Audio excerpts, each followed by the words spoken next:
Ça fait officiel. On va essayer d'être moins officiel pour le reste de la journée et justement nous installer plus sous des formes dialogiques avec vous, parce que l'idée de cette journée, et c'est d'ailleurs pour ça qu'elle s'appelle comme ça, c'est d'être dans des rencontres et des échanges. Et on est super heureuse de pouvoir vous accueillir justement pour discuter et débattre par la suite.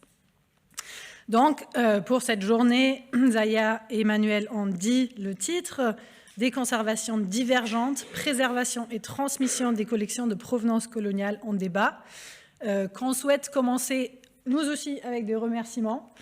D'abord et avant tout aux intervenantes et intervenants qui ont répondu favorablement à notre invitation, en venant parfois de loin. On va en parler un peu plus par ailleurs. Merci aussi chaleureusement à Yael Biro et Léonie Hainaut d'avoir accepté de modérer une partie de ces échanges. C'est précieux pour nous et super de pouvoir engager le dialogue avec vous aussi. Avant tout, pour moi, concevoir ce programme était un dialogue fluide, riche et généreux avec toi, Noémie. Dialogue qui a permis de croiser nos approches et d'associer nos recherches. J'ai appris plein de choses et je suis très reconnaissante pour ce processus et ton ouverture de faire ça ensemble. Pour commencer de notre côté, nous souhaitons aussi remercier alors Manuel et Zaya.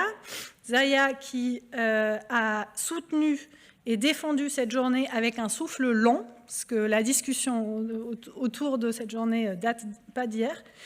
Et merci aussi de m'avoir invitée et accompagnée en tant que chercheuse affiliée dans l'espace de réflexion construit ces dernières années avec le programme Global Art Perspective, programme qui a bâti et nourri des liens durables entre les participantes et des réflexions transversales engagées depuis des recherches respectives de nous pour dépasser l'eurocentrisme,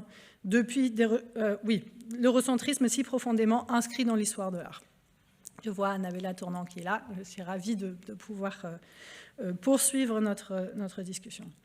Mon intérêt pour la conservation muséale, Noémie va parler du sien, je pense un peu plus après, mais je pense que c'est important d'introduire aussi d'où on vient quand on s'engage dans certains champs, se fonde dans l'étude des techniques culturelles occidentales et leur participation matérielle et épistémique au maintien de formes de savoir et d'organisation du monde basées sur l'objectivation et l'universalisation d'une conception particulière de la science.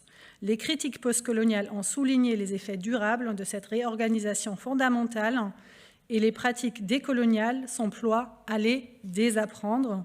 C'est dans cette perspective que nous inscrivons les discussions d'aujourd'hui et que nous espérons pouvoir échanger sur les expériences et les pratiques développées dans des contextes et langages multiples dans les musées et au-delà, au Canada, en Nouvelle-Zélande, au Sénégal, au Rwanda, en Suisse et en France.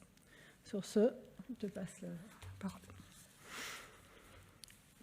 Bon, je vais rajouter les remerciements, je redouble tous les remerciements, y compris je remercie l'auteur, je remercie Elsa qu'on a déjà remercié, et puis aussi je remercie Emmanuel, Zaya, et les traductrices en coulisses qui vont rendre plus fluide la journée. C'est intéressant parce qu'il me semble que la question de la traduction et la question de la conservation, elles ont des choses en commun. Et que peut-être des fois conserver, c'est comme une manière de traduire les objets ou de donner une forme potentielle aux objets. Et là, les traductrices, elles donnent une forme potentielle à nos débats. Là, j'entre tout de suite pour dire qu'on a utilisé le terme de conservation au sens large, au sens en fait anglais, conservation. Mais en France, vous avez sans doute en tête qu'on utilise différents termes. On utilise le terme conservation-restauration pour un certain nombre de pratiques. On utilise conservation préventive pour ce qui touche aux réserves des musées, à l'hygrométrie. On utilise parfois restauration. Et en fait, là, nous, on aimerait parler de toutes ces pratiques ensemble. Donc, on est bien consciente qu'elles ont différentes acceptions en français. Mais il nous semble peut-être pas si nécessaire de les séparer, mais peut-être plus intéressant de les regarder ensemble dans leur totalité et la conservation préventive, et la conservation-restauration, et la restauration, et même peut-être d'autres choses. Je pense que ça va être notre challenge de définir cette conservation sans, en fait, exploser complètement le concept, ou peut-être il faudra exploser le concept, je ne sais pas. Donc c'est une des questions qu'on va se poser. Jusqu'où va la conservation? Qu'est-ce que la conservation? En tout cas, tout ce que ces pratiques ont en commun pour le thé et moi, c'est d'être politique. Et non, bien sûr, elles sont techniques, bien sûr, elles sont économiques, bien sûr, il y a des contingences, on en est bien consciente, mais elles sont aussi des choix, en fait, des choix politiques.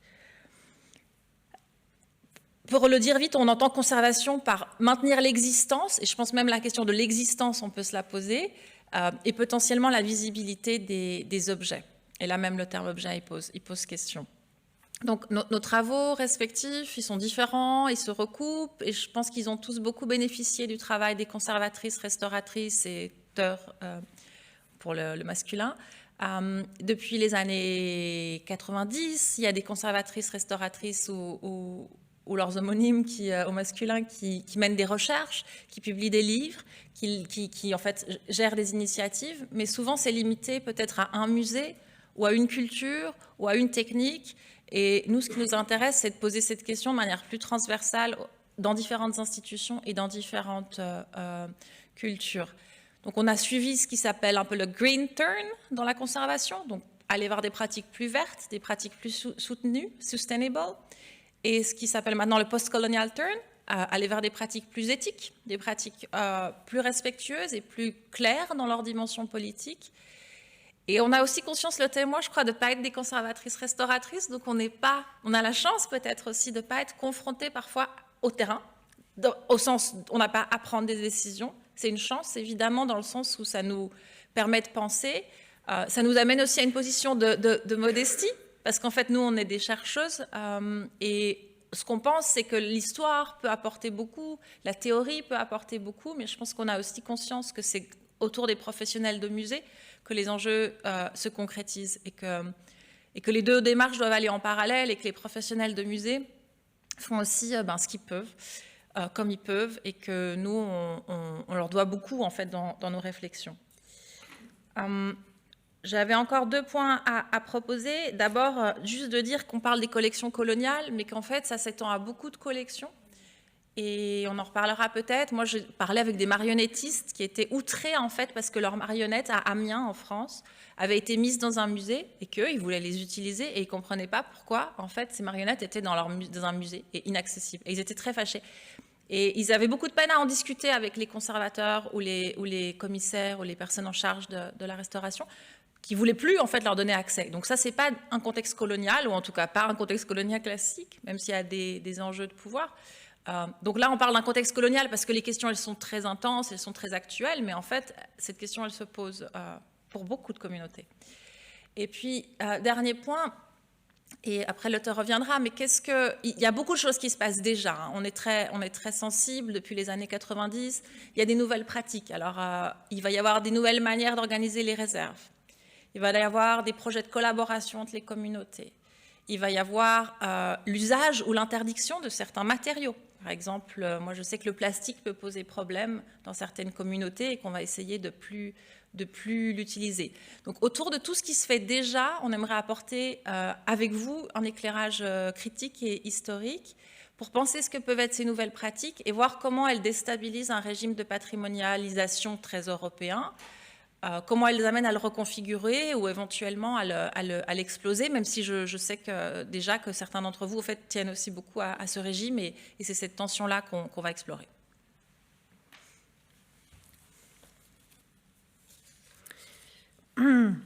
Alors moi, c'est un peu plus écrit aujourd'hui que Noémie. C'est peut-être dû aussi à la formalité de la salle, et on va se parler plus librement tout à l'heure.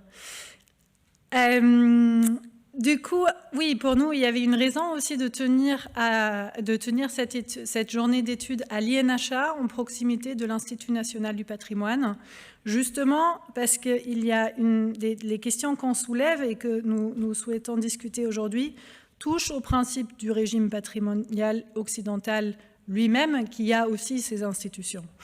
À l'heure où de nombreux musées s'emparent, au moins au niveau discursif et représentatif, des revendications de décolonisation des collections dont ils ont la charge, plus d'attention peut être faite aux pratiques derrière les coulisses des musées, les professions qui les accompagnent et particulièrement la conservation. Nous le savons, le processus de conservation muséale et le régime de patrimonialisation reposent sur des assumptions et légitimations eurocentrées, souvent implicites et naturalisées comme des démarches techniques, comme Dean Sully, professeur au University College London Institute of Archaeology, a retracé en détail dans son classique Decolonizing Conservation de 2007. La conservation muséale occidentale et sa conception scientifique ancrée dans les Lumières, amenant à la constitution d'une profession au XXe siècle, ne coïncide pas seulement avec la colonisation, la dépossession massive des terres, la séparation d'habitantes d'objets, désormais muséalisés en grand nombre, mais prolonge aussi dans le présent des idées de préservation du passé qui reposent sur la dite culture matérielle et son authenticité et stabilité comme son garant, comme le retrace de son côté l'historien de la conservation Chris Capel. En conséquence, une conception de la conservation axée sur l'intégrité physique des objets uniquement contredit souvent une articulation dynamique entre être et chose en tant que vecteurs culturels et spirituels qui résistent leur objectification. Les rencontres d'aujourd'hui invitent à mettre la focale sur les divergences, voire les conflits que suscitent les pratiques de conservation muséale occidentale. Et cela ne veut pas dire seulement en Europe et en Amérique du Nord, mais plutôt de prendre en compte la propagation de conceptions et techniques de conservation élaborées en Europe par le biais d'institutions coloniales. Je pense là particulièrement aussi, parce qu'on a Fatima Affal avec nous, aux IFAN en AOF, qui peuvent en être un exemple, puis par des programmes de formation financés à l'international. Et là, l'un des exemples qu'on peut citer, c'est le Art and Cultural Heritage Conservation Program à Pretoria, en Afrique du Sud, soutenu par la Mellon Foundation. Alors du coup, cette façon, comment des grandes fondations internationales continuent à soutenir une certaine conception de la conservation qui fait que le travail de décolonisation ne se fait pas seulement en Europe, mais se fait bien au-delà de ses frontières. Du coup, programmes et institutions qui encadrent des principes et sont accompagnés par des professionnels qui exercent souvent dans les musées en Europe. Alors que les collaborations financières et programmatrices entre les musées dans le Nord global et le Sud global sont souvent constitutifs pour le fonctionnement des derniers, et là aussi je pense qu'on va entendre des exemples, elles soulèvent inversement des questions d'extraversion et de dépendance qui sont à discuter. Dans plusieurs pays, en premier lieu les Amériques du Nord, la Nouvelle-Zélande et l'Australie, des années de revendications portées par des groupes autochtones ont abouti à changer les réglementations et ont permis à des degrés différents et à des communautés concernées de prendre part dans les décisions et les pratiques muséales. Je pense que c'est l'un des points centraux de la discussion d'aujourd'hui. Qui prend les décisions, qui en fait, alors comment la législation, les réglementations font place à un déplacement de ces structures décisionnaires. Cela implique l'accès, les conditions de maintenance des espaces de pratique culturelle ou spirituelle, y compris de nourrir, de toucher, de danser, d'imbiber, d'enfumer ou sortir du musée des artefacts, la co-curation d'expositions et des possibles restitutions. Alors que plusieurs musées dans des pays européens, mais aussi en Afrique, ont commencé ces dernières années un travail pour changer les processus décisionnels sur les collections, les structures et aussi le cadre légal en vigueur entravent souvent une déhiérarchisation et aussi une déprofessionnalisation qui puisse reconnaître d'autres savoirs, une expertise non légitimée par des diplômes d'État. En France, introduire la co-curation à tous les étages des musées dites d'ethnologie, changer le processus décisionnel sur les objets ou ouvrir à des pratiques culturelles et spirituelles qui reposent sur des demandes de personnes et communautés concernées, demande de mettre en cause à de nombreux égards le régime patrimonial et spécifiquement le principe de la laïcité dans les collections publiques. On touche alors à des fondamentaux des musées comme institution détentrice d'un savoir privilégié, historiquement largement construit sur l'expropriation et l'appauvrissement des contextes de provenance populaires ou colonisés. Alors, Noémie parlait du fait que, justement, le rapport colonial est une structure qui peut se retrouver aussi à l'intérieur des sociétés mêmes, notamment dans la question de l'urbain et du rural. Et je souhaite ici citer Ariel Aisha Azoulay avec ce livre que je pense est fondamental ces dernières années, Potential History and Learning Imperialism, alors que là aussi on peut discuter de méthodologie, qui écrit « Nous devons reconnaître ces objets comme les reliques des mondes détruits et les droits inscrits en eux comme pouvant être actualisés en présence de celles et ceux dont ils étaient séparés et de leurs descendants et descendantes. » Pour donner un exemple des effets imprévus que peut causer la conservation muséale, et je pense qu'il y a bien des personnes dans la salle qui en ont conscience, on aura l'occasion de discuter des campagnes de désinsectisation avec des produits chimiques et des vestiges que ces traitements ont laissés dans de nombreuses collections. Comment penser cette toxicité produite par la conservation muséale en tenant compte de son agentivité relationnelle et son déploiement dans différents contextes sociaux et matériaux? Comment penser des préservations alternatives, aussi bien matériellement, en ayant recours à d'autres substances et matériaux, que relationnellement, en privilégiant la transmission à la conservation matérielle? Plus largement, on discutera de l'ambition de pérenniser le périssable, pour citer Tiziana Beltrame, sous l'angle de la transmission culturelle au-delà de la sauvegarde matérielle, comme le propose par exemple la chercheuse britannique Kathleen De Silvey. Il s'agit alors de concevoir une écologie relationnelle des êtres et des choses inscrite dans des cycles de vie et des contextes d'usage en continuelle transformation, impliquant la possible disparition physique des objets, comme une possibilité.